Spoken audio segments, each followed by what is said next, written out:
So then, today I wanted to take a little bit of time to talk about the integration of all of these new Cold War guns into Warzone, because after a couple of days of using them, testing them out, and getting a feel for how they work, I've got some opinions that I want to share. I've seen quite a few other channels post their thoughts as well, and I think it's good to share opinions and give feedback if you have it.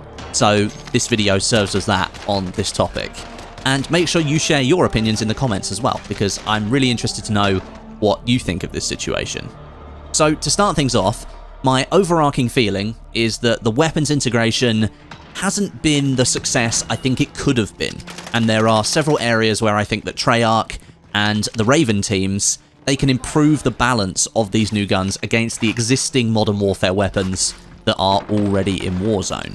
The weapons themselves, they have already been quote-unquote balanced for Warzone, since the Black Ops Cold War multiplayer is designed around 150 health, compared to Warzone's 100 health and then 150 armor on top of that. If Cold War guns were straight ported over to Warzone, they would have been way more powerful, and they would have completely outclassed their Modern Warfare counterparts, so there is some work that has already been done here.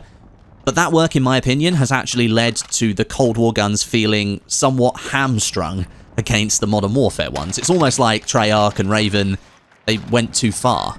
Most of my feedback on this issue centers around the way the two different games handle attachments and the statistical changes placed upon those attachments.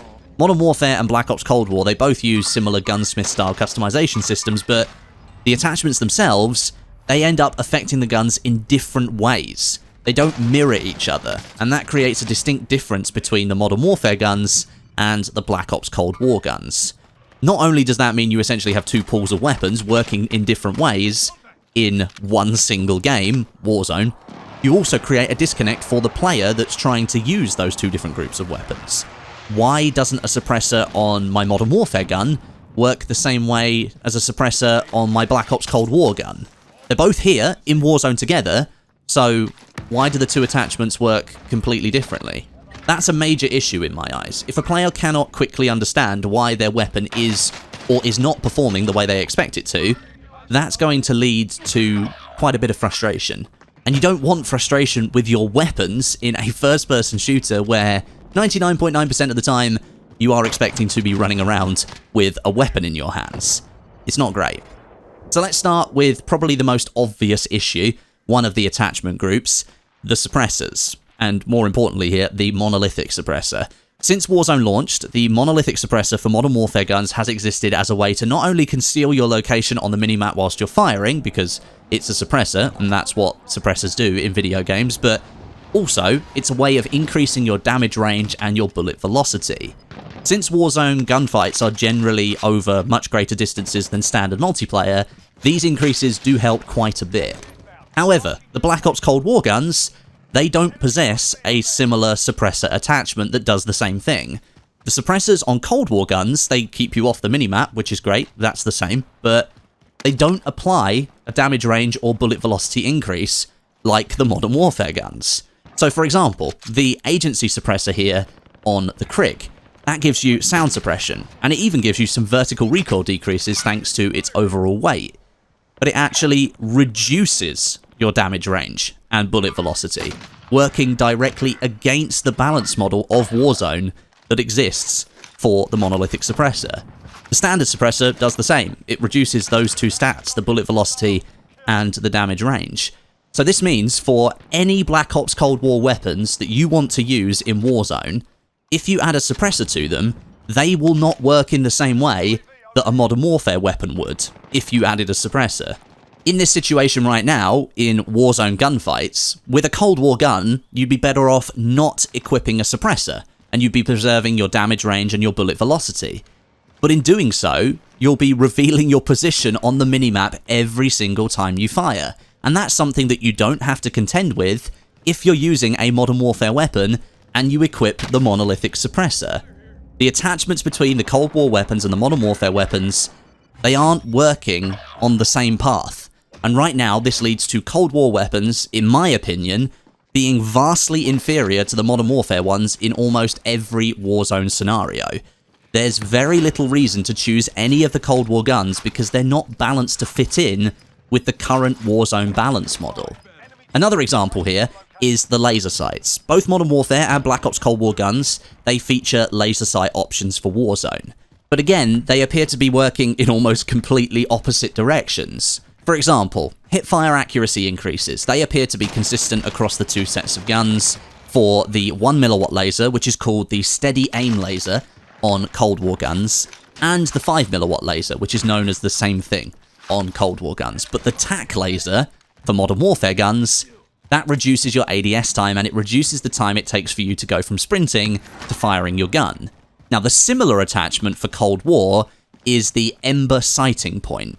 And this one, it increases your ADS time, and it increases the time it takes for you to go from sprinting to firing. So again, it's clear that the Modern Warfare weapons have an advantage here over the Cold War ones if you're using the TAC laser, because they benefit greatly in areas where the Cold War weapons are hit hard with penalties. And keep in mind here, it's the Cold War guns being added to the Warzone balancing model, which is based on Modern Warfare. So it would have been sensible to balance the Cold War guns with the Modern Warfare setup in mind, but at least at the moment, it doesn't appear as if that was really taken into account. And there are a few stats from Cold War that I'm kind of struggling to understand if they have a proper effect or a proper need to be active within Warzone, and that's mainly around the flinch resistance, the reveal distance, and sleight of hand. In Black Ops Cold War, certain perks are built into many of the weapon attachments, or attachment groups have been built to support them. So sleight of hand is built into the magazines, and you have to choose a fast mag option if you want a faster reload speed, in a sense giving you sleight of hand. Flinch resistance, which is the focus perk in Modern Warfare that I think you can apply to some weapons, not all of them, like the marksman and the sniper rifles. On the Cold War weapons, that's built into the rear grip. And then the reveal distance, which is basically the recon perk in Modern Warfare, extending the range that enemy nameplates are shown, that's built into this new collection of flashlight attachments, which are bundled into the laser category within Warzone.